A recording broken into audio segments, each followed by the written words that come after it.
Bueno, ¿la prioridad serán las ciencias forenses? Depende. ¿Qué pasa si yo asalto a todos ustedes y mis huellas están acá? Pero si no hay huellas, dependerá, ¿no? Si me vieron, hubo un video, ¿no? Depende. Pero en un delito sexual, la prioridad será la evidencia que entregan las ciencias forenses. ¿Y por qué lo será, colegas? ¿Por qué lo será? Para que no estemos así angustiados, ni así, ni menos así, ¿no? Ya muchos colegas fiscales, digo, viven así. Ya quisiéramos, este es un despacho de ustedes, más bien, ¿no? El abogado un poco más. Pero bueno, ¿cuál es, estimados colegas, cuál es el fundamento por el cual, en buena cuenta, les planteo que termina siendo las ciencias forenses una prioridad en los delitos sexuales? El fundamento para ello es la jurisprudencia que ha venido abordando y desarrollando de una manera cada vez más depurada esa valía que tiene las ciencias forenses en los delitos sexuales. Para rápidamente entrar en escena, les quisiera despertar con esto. Doctora, usted que está tan atenta, ¿qué le ha pasado a ese gato? Doctora, ¿usted qué cree? Lo han atropellado, ¿no? Tal vez muy bien, ¿dónde está? Parece una playa de estacionamiento. Doctor, ¿usted? Yo creo que le han tirado del tercer piso. Miren, las múltiples posibilidades. La doctora dice que lo han golpeado. Puede ser que actuando, porque si no está La doctora dice que puede ser que lo hayan atropellado. El doctor dice que lo han lanzado de arriba, un gato que caiga echado. Está durmiendo. Miren. Parece, ¿qué parece, doctor? Que lo han atropellado. ¿No es cierto? Su vientre reventado. Pero no es.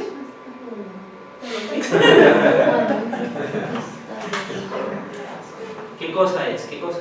No todo es lo que parece.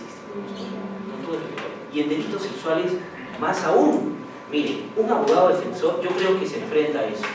Un abogado defensor se enfrenta al estigma del supuesto agresor sexual.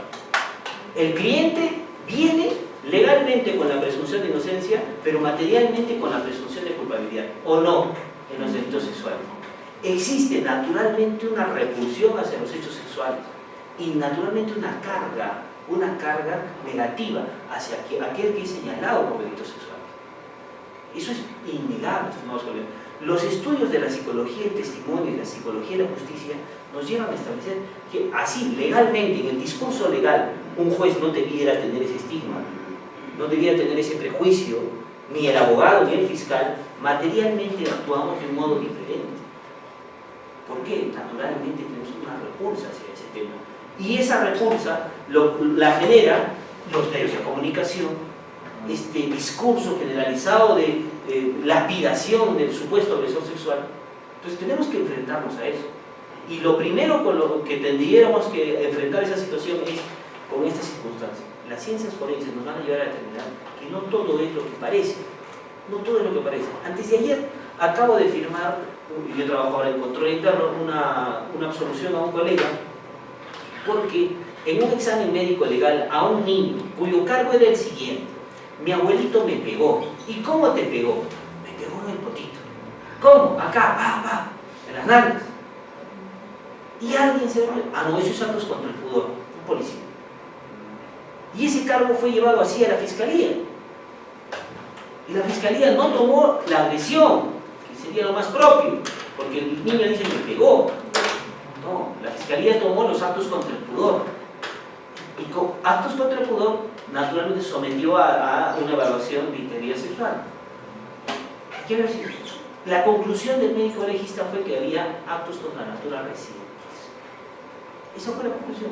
El señor detenido, preso, y luego de 2 días, por ventura, porque también dijeron que el otro niño estaba, habría sido víctima. Este niño tenía 5 años, el otro niño tenía 3 años. Y les entró el temor de que el niño de 3 años también hubiera sufrido eso.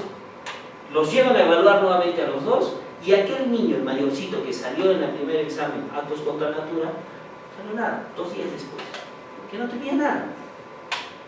No tiene nada. ¿Qué pasó? ¿Qué pasó? El niño había estado estreñido y había recibido medicación para superar ese episodio de estreñimiento de 3 días. Y nadie dijo nada. Pero fueron las ciencias forenses las que establecieron, la doctora les habrá hablado del protocolo de evaluación y de la obligación que tienen los colegas de registrar gráficamente, fotografiar ese ámbito con mucha cautela, respeto a la dignidad, y un análisis más profundo de las lesiones que presentaba el menor llegó a evidenciar que esas lesiones no eran propias de una agresión sexual, sino de haber superado un periodo algo extendido de estreñimiento. Claro, 3 días sin ir al baño y la pobre criatura, ¿cómo estaría? Y cuando finalmente fue, luego al día siguiente fue que lo evaluaron y encontraron supuestamente que era eso. Luego, vamos a ver, estimados colegas, creo que aquí no hay audio, pero vamos a ver cómo es que las ciencias forenses nos llegan a establecer. Por ejemplo, hay un ámbito que se llama la sexometría forense. Sexometría forense. ¿De qué se encarga la sexometría forense? Se encarga de evaluar los ámbitos sexuales desde la perspectiva de las dimensiones. Doctor, ¿eso qué tiene que ver? Este niño de 4 años frente a un varón adulto, primero, esa parte del cuerpo no está preparada para recibir, sino para evacuar, lo primero. Segundo, dimensionalmente, un niño no está preparado, menos aún en esa parte, para recibir a un adulto mayor, a una persona adulta, a un varón adulto. No está preparado para eso. Esa parte del cuerpo no es propia para esos fines, por eso se llama contra natura. ¿Verdad? Pero todos somos iguales. ¿Cuánto mide, doctor? Muy bien, me captó al toque, ¿no? De estatura, me decía. ¿Doctor? Doctor, ¿cuál es su estatura, doctor? No, 72. 72. Somos diferentes, ¿verdad? En todos los ámbitos, acá todos somos adultos. Somos diferentes en todos los ámbitos. En todos los ámbitos. La sexometría forense se encarga de establecer, en grado de probabilidad es cierto, pero de establecer si tal vez las características de una persona en condiciones de erección eran propias de generar las lesiones que presenta la víctima. Miren, como todos somos diferentes, un varón con determinadas condiciones de dimensión puede generar diferentes lesiones, ¿o no? ¿O no?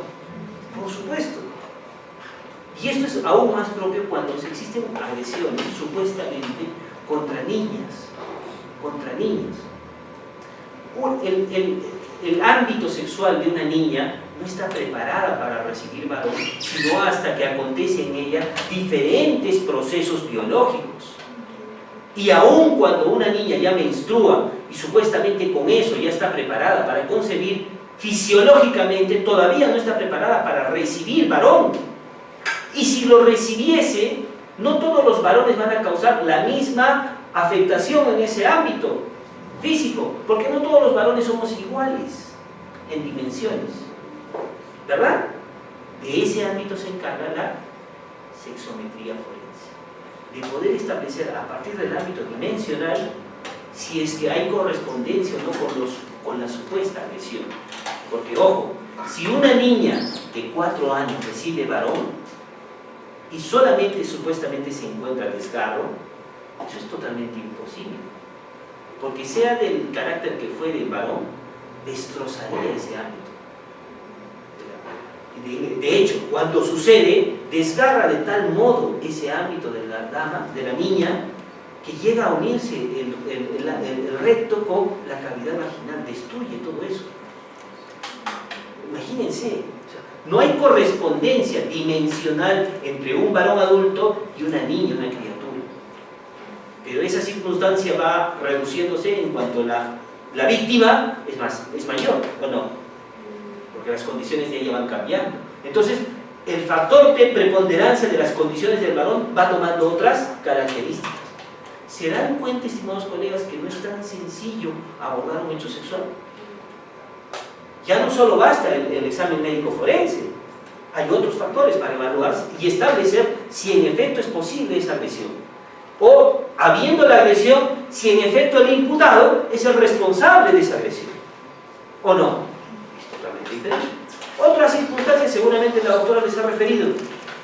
La muy cotidiana confusión entre la muesca y el desgarro. ¿Sí? ¿Qué es la muesca? La muesca es una lesión, ¿cierto? Una discontinuidad del himen, pero congénito, con el cual uno viene al mundo. ¿Quién me obsequia una hoja de papel? Cualquiera. Gracias. La membrana himenial es eso, un tejido que supuestamente cuando llega al mundo llega así, continuo. Y cuando ese tejido es trastocado, afectado, traumatizado, lo que sucede es que se desgarra y se rompe. ¿O no? Justamente para lograr el acceso, ¿cierto?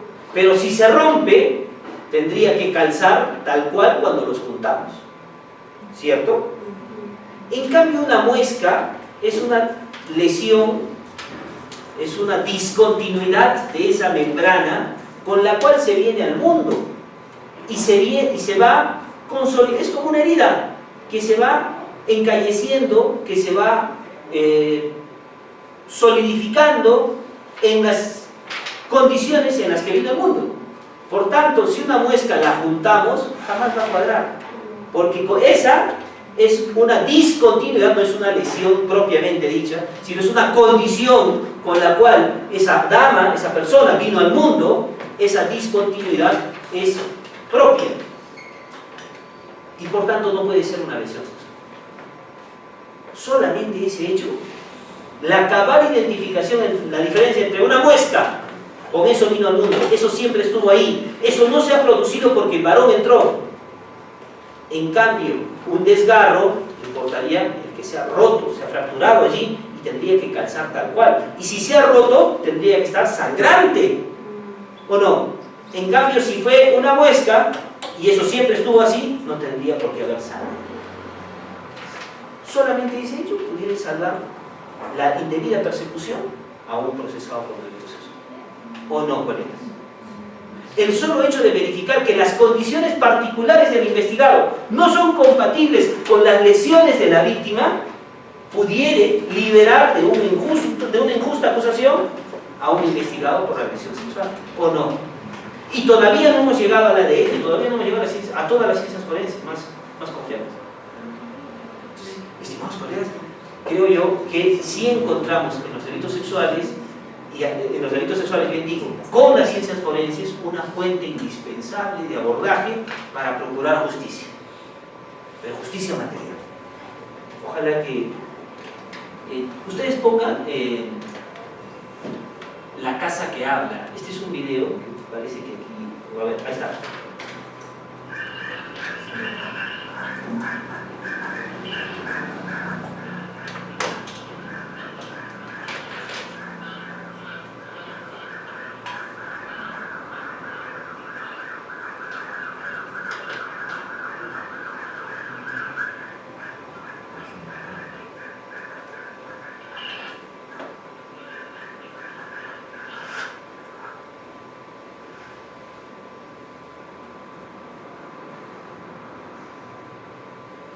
Creo que hemos llegado al punto en el cual ya no solo nos quedaremos con las dimensiones y las características, entraremos propiamente en aquello que las ciencias forenses nos entregan, ¿no?